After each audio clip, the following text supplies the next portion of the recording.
Olha, gente, em alguns casos a medicação é fundamental num processo de mudança corporal, como por exemplo a perda de peso. Às vezes isso é realmente muito importante, só que só pode ser feito com recomendação médica, com orientação do especialista. Não adianta, é perigoso, você coloca a sua saúde em risco. Então procure sempre um médico nesse tipo de situação. Nada de ir no palpite do seu colega de trabalho, do seu vizinho, olha, tomei um negócio fantástico. Não faça isso, você coloca a sua vida em perigo. Certo, Cris? Certo. Você falou de palpite, viu, Celso? Sabe o que acontece às vezes? As mães, os pais vão para o parquinho, vão para algum lugar ou para uma escola, vem o filho lá e fala, puxa, meu filho está tão baixinho, está abaixo da média, queria que ele crescesse mais, o amiguinho está mais alto, e agora o que eu faço? Será que meu filho é baixinho? Tem como a gente calcular se o seu filho está abaixo da altura correta para a idade, para o peso dele, e saber também se ele vai conseguir crescer. Tem ajuda médica para isso, mas precisa do pediatra, do médico. Você vai aprender agora como fazer isso, como acompanhar com o médico e também saber se ele pode crescer e o quanto ele vai crescer nessa reportagem. Hoje, Giovana tem quase a mesma altura da mãe, o que parecia longe de conseguir. A menina tem baixa produção de GH, o hormônio do crescimento, que começa a fazer efeito quando a criança ainda está na barriga. Eu sempre me achei mais baixa do que todo mundo, mas era normal, sabe? É que meus pais são baixos. Compare essas fotos. Giovana aos 7 e depois aos 8 anos. De um ano para o outro, ela continuou do mesmo tamanho. Aí foi a hora de procurar o pediatra, que tinha medidas e pesos anotados. No gráfico de crescimento, Giovana estava, de fato, abaixo da média para as garotas da mesma idade. Às vezes a gente comparava com outras crianças, então sempre tinha aquilo, mas também o pai e a mãe são maiores. O tamanho dos pais realmente influencia, e uma conta simples pode dar uma ideia da altura que a criança vai ficar. Veja só, some a altura exata do pai e da mãe, tire 13 centímetros e divida o total por 2, e você vai chegar à média da altura da sua filha. Se o cálculo for para um menino, em vez de subtrair, some 13 centímetros, e no final também divida por 2 para ter o resultado. Patrícia nem imaginava que poderia ter descoberto bem antes a deficiência na produção do hormônio do crescimento que impediu Giovana de crescer por um bom tempo. Eu sou pequena, meu marido também. Então assim, eu achava que estava tudo dentro da média, né?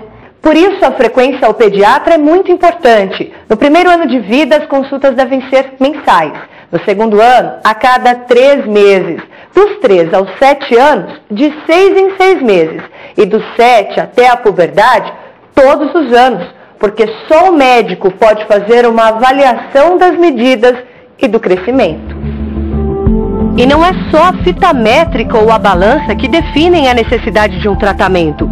Primeiro é preciso fazer uma bateria de exames para descartar outras doenças que também prejudicam o desenvolvimento. O pediatra geralmente faz uma avaliação geral e quando essa avaliação geral não detecta nenhum tipo de problema, aí é que é a hora que a gente investiga a produção de hormônio de crescimento. Entre os exames mais importantes está uma radiografia das mãos. O raio-x mostra a idade óssea e, por consequência, quanto tempo ainda existe para reverter o quadro. Quem define o tempo que a criança tem para crescer é o osso. A gente avalia tanto os ossos do punho quanto os ossos da palma da mão e dos dedos. Isso aqui a gente compara com um atlas e esse atlas diz pra gente, olha, esta idade óssea é compatível com uma menina de 10 anos. Tudo começa assim. A hipófise fica bem atrás do céu da boca e é responsável pela produção de vários hormônios, inclusive o GH. Esta glândula, considerada a mestra do organismo, libera o GH para toda a corrente sanguínea e os efeitos alcançam todos os órgãos e principalmente os ossos. Até 1 ano de idade, a criança cresce em média 25 centímetros. Do primeiro até o segundo ano são cerca de 12. Depois, o crescimento diminui um pouco e acelera perto da puberdade. Depois que a menina menstrua e o garoto tem a primeira ejaculação, as chances de crescimento reduzem muito. Por isso, o tratamento deve ser feito antes da adolescência. Quanto mais cedo a gente começar o tratamento, melhor. A puberdade estabelece o tamanho final da criança. E então não há mais como crescer. Não tem mais como crescer. Nem com hormônio de crescimento vai crescer.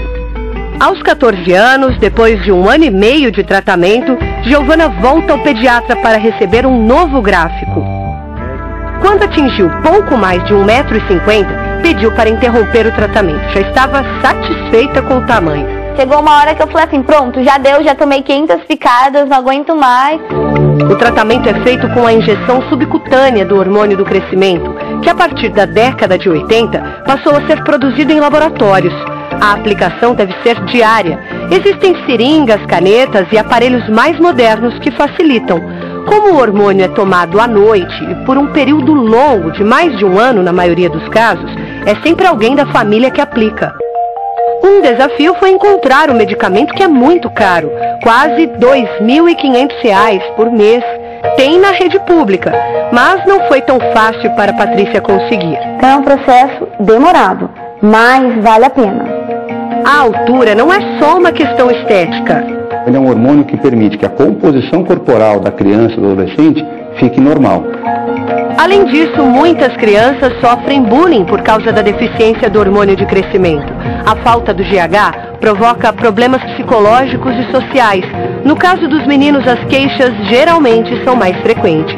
As famílias toleram um pouco mais uma menina que é um pouco mais baixa do que um menino que vai ser mais baixo. Isso é uma questão muito sociocultural. Hoje, rever as fotos antigas é motivo de risada para Dave. Ele cresceu 10 centímetros em 1 ano. Pode chegar a 1,70 m. Sem o tratamento, não atingiria nem 1,50 m. Ele quis fazer o tratamento e calhou justo uma época que ele começou a jogar bola e o professor deu um toque e falou assim, ele tá baixinho perto da turma. Nas fotos do futebol se percebe. Eu queria também crescer um pouco por causa da turma. A sensibilidade às injeções depende da pessoa, mas para eles valeu a pena. Tá perdendo roupa, né? Isso é verdade. As roupas duravam, agora tá perdendo. Falou que eu tô maior. Foi bom, né? Eu me surpreendi, porque eu ia ficar com muito menos. Tipo, eu não fiquei alta, mas em comparação ao que eu ia ficar, tá ótimo.